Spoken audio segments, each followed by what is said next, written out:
Alors le 21 décembre, vers 18 h, il va y avoir un rapprochement exceptionnel de Saturne et Jupiter dans le ciel. C'est-à-dire que depuis la Terre, on va les voir très très proches. Ceci n'est pas arrivé depuis 400 ans. Et la prochaine fois qu'on aura un rapprochement aussi favorable, ça sera en 2080. Donc dans la suite de cette vidéo, je vais vous expliquer à l'aide de maquettes pourquoi c'est aussi exceptionnel. Je vais également vous expliquer comment repérer ces planètes dans le ciel et montrer en détail tout ce que l'on pourra voir dans ce ciel du 21 décembre. Donc on va partir du 11 décembre où les astres sont déjà assez proches l'un de l'autre, Jupiter et Saturne, vous voyez les deux petits points très lumineux. Au fur et à mesure, là on est le 13 décembre, ils se rapprochent, sont de plus en plus bas sous l'horizon, à 18 h du soir. Ici le 15 décembre, 16 décembre, ils s'approchent l'un de l'autre. On voit que la Lune va s'approcher d'eux. Voilà, le 17 décembre, la Lune passera à côté de Jupiter et Saturne. 18 décembre, les astres sont vraiment très proches. 19, 20 décembre et enfin, voici le 21 décembre. Et là, les astres seront très proches l'un de l'autre. En fait, il y aura un écart qui correspond à 1/5 d'une pleine Lune. Donc la pleine lune telle que vous la voyez dans le ciel, telle qu'elle est apparente, vous prenez 1/5 de la pleine lune et ça sera l'écart qu'il y aura entre Jupiter et Saturne. Donc voilà, les astres que vous voyez autour, on va les décrire tout à l'heure. Alors ceci, c'est une image obtenue avec le logiciel Stellarium qui est gratuit sur les PC et qui vous permet de visualiser le ciel.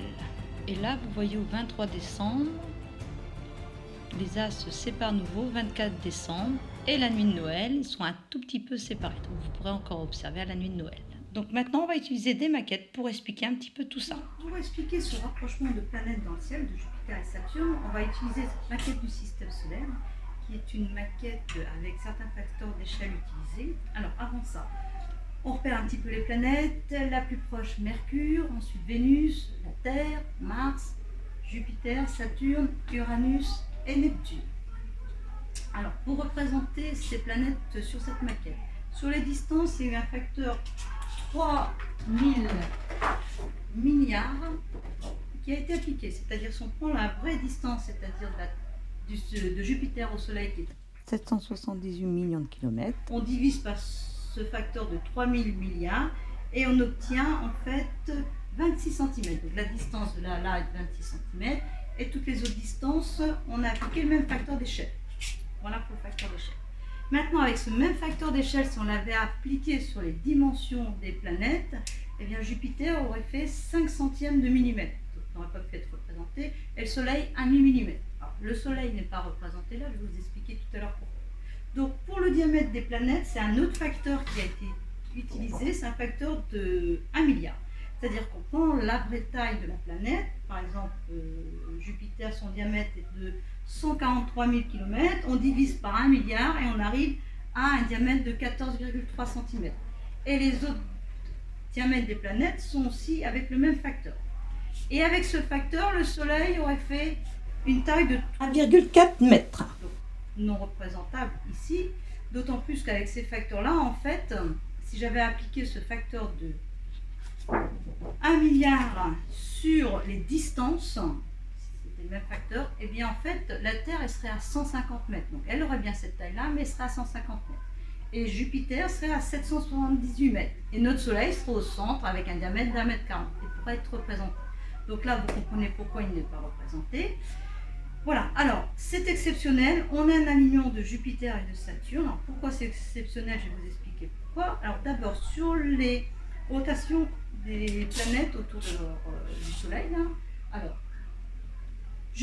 Neptune met 164 années, c'est-à-dire elle va faire le tour en 164 années, c'est-à-dire que la Terre aura fait 164 fois le tour avant que Neptune revienne à sa position ici.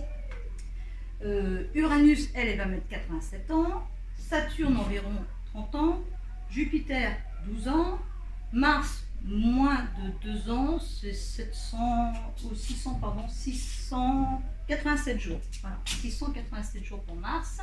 La Terre, 1 an, vous le savez.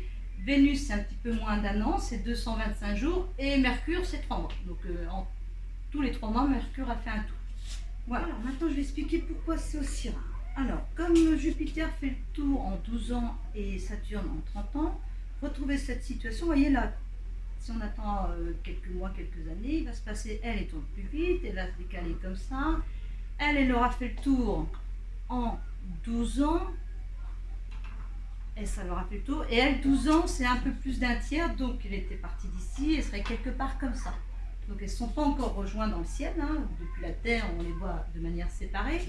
Pour qu'elles se rejoignent, en fait, il faut attendre tous les 20 ans. Donc là, on a fait 12 ans, on rajoute 6 ans, ça fait 18 ans, la moitié plus 2 ans, quelque part comme ça. Et elle, sachant qu'elle est partie d'ici, au bout de 20 ans, hein, elle fait tout en 30 ans, au bout de 20 ans, elle sera à nouveau quelque part par là, côte à côte avec, enfin depuis la Terre, je la verrai côte à côte avec Jupiter. Voilà. Donc il sera passé 20 ans, Saturne n'aura pas fait encore le tour, Jupiter aura fait une fois le tour, plus 8 ans, 12 plus 8, 20 ans. Et voilà les positions. Et en plus, la Terre sera comme ceci, donc on pourra les voir toute la nuit. Seule petite chose, c'est qu'en fait, elles ne seront pas dans le ciel, hein, elles ne seront pas aussi proches qu'elles vont être là, le 21 décembre. Elles seront proches, mais pas aussi proches que maintenant. Pour avoir un rapprochement aussi, proche, hein, désolé, je vois pas autre chose, eh bien, il faudra attendre 2080. 2080, on aura une situation comme on va voir dans le ciel le 21 décembre. C'est pour ça que c'est exceptionnel. Et il a fallu attendre 400 ans avant d'avoir à nouveau ça.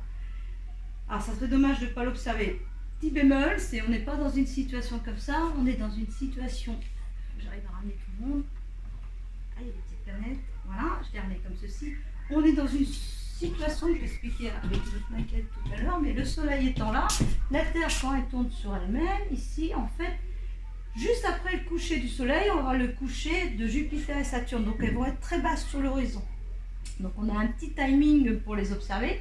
Par contre, c'est pas trop tard comme horaire, c'est juste après le coucher du Soleil. Il faudra regarder dans le ciel et vous verrez deux petits corps très proches l'un de l'autre, prêts à aller se coucher. Voilà. Et vous aurez en plus Mars dans le ciel, déjà levé, hein, elle sera haut dans le ciel, donc on peut aussi à nouveau observer Mars, pas aussi bien qu'il y a quelques mois, mais c'est aussi un moment à saisir. Voilà. Alors maintenant, pour repérer ces planètes et comprendre aussi un petit peu le ciel, alors il faut savoir qu'on a parlé de la rotation des planètes, en fait elles tournent dans le même plan qui s'appelle le plan de l'écliptique, le plan de rotation des planètes autour du Soleil. Et ces planètes, en fait, alors quand vous êtes ici, vous avez des étoiles en haut, en bas, partout, qui sont beaucoup plus loin que les planètes. Alors, par exemple, l'étoile la plus proche de nous est Proxima du Centaure. On dit qu'elle a 4,2 années-lumière.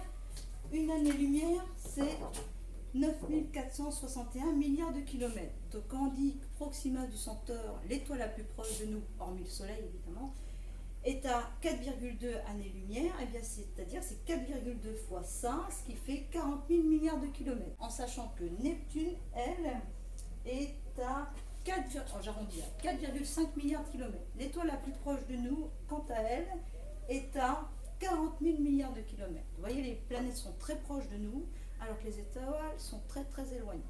Donc il y en a partout, il faut imaginer ça. Quand vous êtes sur Terre, selon votre position de la Terre, vous allez voir une portion du ciel. 6 mois après, vous allez voir une autre portion, etc. Ça aussi, je vais vous l'expliquer. Donc, actuellement, où sont situées les planètes? Ça va être intéressant. Alors, il faut savoir que, donc on a dit qu'elle tournait dans le plan de l'écliptique. Et autour de ce plan de l'écliptique, il y a des constellations. Alors, il y a 88 constellations, mais il y en a 12 dans ce plan, qui sont appelées les constellations du zodiaque. Et en fait, c'est comme ça qu'on repère les planètes, c'est-à-dire que les planètes est forcément devant une constellation du zodiaque. Donc, Jupiter et Saturne actuellement sont entre le Capricorne et le Sagittaire. Mars, par exemple, est dans la constellation des Poissons, donc ça va nous permettre de les repérer. Donc, on va utiliser une autre maquette. Donc ici est représenté le Soleil, la Terre, voilà, les échelles ne sont pas respectées. Donc la Terre tourne autour du Soleil en un an. Ceci. Alors, quand on est comme ceci, par exemple, on est comme ceci, ici, alors les saisons, ce sera pour une autre fois. Pour l'instant, on va expliquer juste comme ça. Vous avez la Terre ici qui est éclairée, donc là, si je mets ma petite épingle là, il fait jour. À partir d'ici, hop, le Soleil va se coucher, il va commencer à faire nuit, ici, il va faire minuit, et là, le Soleil se lève. Voilà. Donc, en gros, au coucher du Soleil, Alors, nous allons pouvoir voir le ciel étoilé. En fait, les étoiles, elles sont toujours là, hein. Elles sont là simplement en plein jour. Du fait de l'atmosphère terrestre qui diffuse la lumière du soleil, ceci nous empêche de voir les étoiles. Donc, on les voit le soir quand les rayons ne traversent plus cette atmosphère. Et en fait, vous allez voir le ciel étoilé. Donc, vous allez regarder une portion du ciel, vous allez voir une certaine portion. Au fur et à mesure que la Terre tourne sur elle-même comme ça, d'ouest en est, vous allez avoir l'impression que le ciel se déplace, lui, d'est en ouest. Donc là, je reprends. Donc en fait, on va remettre dans la situation. Voilà, donc en fait, quand la Terre tourne sur elle-même, vous habitez en France par exemple, voilà, ici, quelque part comme ceci, je vais voir le soleil se coucher et puis je vais voir une portion du ciel. La Terre tourne d'ouest en est, mais moi je vais avoir l'impression que le ciel fait l'inverse. Puisque je me déplace comme ça, je vais avoir l'impression que les étoiles font ça. C'est-à-dire qu'elles se déplacent d'est en ouest, tout comme le soleil se déplace d'est en ouest. Et on va voir une portion du ciel en début de nuit, une autre portion du ciel en milieu de nuit, etc. Voilà, ça c'est pour les positions comme ça. Ensuite, ce qu'il faut voir aussi, c'est que quelques mois après, par ici, alors donc ici en pleine nuit, je vois une portion du ciel. Ici, en pleine nuit, ici, je vais voir une autre portion du ciel. Je vais découvrir d'autres étoiles et constellations qui vont avec. De ce côté-là, à nouveau, je vais voir une autre partie du ciel. Donc en fait, ici, on est en hiver. Le ciel d'hiver n'est pas le même, ici on est en été, que le ciel d'été. Hein, même chose pour l'automne et le printemps. Donc, alors c'est pour ça qu'il y a des cartes du ciel. Hein. Un jour, je vous expliquerai comment fonctionnent les cartes du ciel. Mais toujours est-il que actuellement, on sait qu'on voit une certaine portion du ciel. On a Jupiter et Saturne qui sont entre le Capricorne et le Sagittaire. Elles bougent dans ce ciel. Parce qu'en fait, elles tournent, elles. Les étoiles sont fixes, à peu près. Et les planètes, quant à elles, elles tournent. Donc, un an après, en fait, Jupiter, c'est assez simple, puisqu'il fait le tour en 12 ans, qu'il y a 12 constellations. En fait, Jupiter, un an après, elle est dans une autre constellation. Un an après, elle est dans une autre constellation. Elle change de constellation tous les ans, Jupiter. Saturne, un petit peu moins, elle reste un petit moment entre le Capricorne et le Sagittaire. Mars bouge aussi. Donc voilà, vous comprenez pourquoi maintenant. Alors, pour les planètes, alors autant une carte du ciel peut être utilisée pour repérer les constellations étoiles. Pour les planètes, il faut des logiciels comme Stellarium, qui est très bien, il y en a d'autres, hein, qui sont gratuits aussi. Et vous pouvez savoir où sont positionnées les planètes à un moment précis. Donc si vous allez voir Stellarium, tout de suite, vous allez voir que Jupiter et Saturne sont entre le Capricorne et le Sagittaire. Et donc, une fois que vous avez une carte du ciel et vous savez repérer où est le Capricorne et où est le Sagittaire, vous pouvez trouver Jupiter et Saturne. En fait, c'est plus simple que ça parce qu'elles sont tellement brillantes que vous ne pouvez pas les louper. Donc, on va voir ça un petit peu de plus près. Donc, vous voyez ici, nous avons la planète Terre, ici Mars, Vénus et derrière Mercure, donc la Terre. Vous voyez en vraie image, Mars, en photo, hein. Vénus qui est représentée ici. La taille est à peu près comme la Terre. Vous voyez Mercure ici qui est une toute petite planète. Mars plus petite que la Terre. Voilà. Après, nous avons Jupiter avec ses bandes nuageuses. Donc voilà une image, une photo de Jupiter. Ensuite, Saturne avec ses anneaux. Voilà, Saturne avec ses anneaux. Et on va aller faire un petit tour. Vous voyez, comme ça. Et maintenant, on va aller voir Uranus ici. Et la planète Neptune, la super jolie planète bleue. Voilà, notre système solaire. Et maintenant, pour expliquer un peu mieux ce qui se passe, on va changer de maquette. On va aller sur une maquette comme ceci. Où là, cette fois-ci, les planètes ne sont pas avec des tailles respectées ni des distances. C'est vraiment juste pour les voir. Les distances de la Terre au Soleil ou de Jupiter au Soleil, il n'y a aucun facteur d'échelle d'utilisation. C'est pas le même. Hein. C'est juste une représentation pour pouvoir les faire tourner. Et les voir parmi les constellations du zodiaque, dont on a parlé tout à l'heure.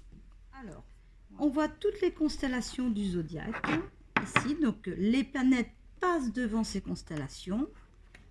Alors, on est comme ceci. Ici, vous avez donc Sagittaire, Scorpion, Balance, Vierge, Lion, Cancer, Gémeaux, Taureau, Bélier, Poisson, et je poursuis Verseau Capricorne. Actuellement, Jupiter et Saturne sont entre le Sagittaire et le Capricorne. Voilà leur position à l'heure actuelle. Mars, elle, est dans la constellation des Poissons ici, et la Terre est quelque part par ici. Donc voici les positions actuelles. Donc on voit Mars dans la constellation des Poissons. Ici Jupiter et Saturne entre le Capricorne et le Sagittaire. Et ici, on comprend très bien que là, il fait jour, là, il fait nuit, et que quand nous, sur Terre, on est à peu près vers 6 heures du soir, on va avoir déjà la planète Mars dans le ciel, et par contre, Jupiter et Saturne seront prêtes, quand la Terre va tourner comme ça, elles vont se coucher. Voilà, elles vont se coucher à l'ouest. Donc on comprend également que là on vient de dire que quand la Terre va tourner sur elle-même, Mars est déjà levé dans le ciel, mais arrivé vers 2-3 heures du matin, eh bien Mars va se coucher à l'ouest et on la verra plus dans le ciel. Voilà. Donc en regardant les positions comme ça, donc la Terre est ici. Quand la Terre va tourner comme ceci, donc on va se rapprocher du lever du soleil. Le soleil n'est pas encore levé, on va voir déjà Vénus dans le ciel, juste avant le lever du soleil. Donc vous pouvez voir un point très brillant, Vénus est très brillant dans le ciel, vous ne pouvez pas le louper. Donc il faut regarder juste à l'horizon est avant le lever du soleil. Voilà. Donc dans le ciel du 21 décembre, vers 18 h, on va voir Jupiter et Saturne, deux points très brillants, très proches l'un de l'autre, comme on l'a dit, ils sont 10 degrés au-dessus de l'horizon. Donc il faut trouver un site très bien dégagé car elles sont très basses sur l'horizon. À gauche, on va avoir la constellation du Capricorne, sur la droite, un petit peu en haut, la constellation de l'Aigle avec Altaïr, qui est une étoile très brillante, c'est la 11e étoile la plus brillante du ciel de l'hémisphère nord. Ensuite, la constellation des Verseaux, nous avons la Lune, et Mars qui est situé entre la constellation des Poissons et la constellation de Pégase. Donc on y revient sur l'image suivante. Donc on reprend l'Aigle, le Capricorne, les Verseaux, la Lune et le grand carré de Pégase. Voilà, la constellation des Poissons, et Mars est situé ici, très lumineuse, hein. Son éclat rouge rivalise avec l'éclat de Jupiter. Donc sur l'image suivante, on va voir un petit peu ce qu'il y a autour de Mars. Alors Mars est situé ici, vous voyez la constellation des Poissons, et au-dessus le grand carré de Pégase, auquel est en fait accrochée la constellation ici d'Andromède. Les petits pointillés séparent les deux constellations. Si on compte maintenant une étoile, 2 étoiles, 3 étoiles, après on recompte 1, 2, 3, on arrive à une petite tache floue blanche ici dans le ciel qu'on voit très bien à l'œil nu. C'est la galaxie d'Andromède, c'est la galaxie la plus proche de nous, c'est la seule qu'on voit à l'œil nu. Donc n'hésitez pas à regarder cette galaxie, ça fait une petite tache blanchâtre. Aux jumelles, ça reste une petite tache blanchâtre, beaucoup plus lumineuse si vous utilisez des jumelles. Donc à gauche de Mars en dessous, nous avons la constellation du Taureau avec Aldébaran qui est une étoile orangée, très brillante. C'est la 10e étoile la plus brillante du ciel de l'hémisphère nord. Et juste au-dessus, vous allez le voir dans le petit cercle jaune, vous avez l'amas des Pléiades qui est un joyau du ciel où si vous avez une bonne vue, vous pouvez distinguer 7 étoiles à l'œil nu. Voilà. Et à gauche, la constellation du Cocher avec l'étoile Capella qui est une étoile très brillante du ciel, c'est la 4e dans l'hémisphère nord. Donc ici, dans le ciel du lendemain, le lendemain matin du 21 décembre, donc le 22 décembre à 7h30, il y a la planète Vénus qui se lèvera juste avant le soleil, que vous pouvez aussi visualiser à ces dates-là. Donc n'hésitez pas à voir la planète Vénus dans le ciel.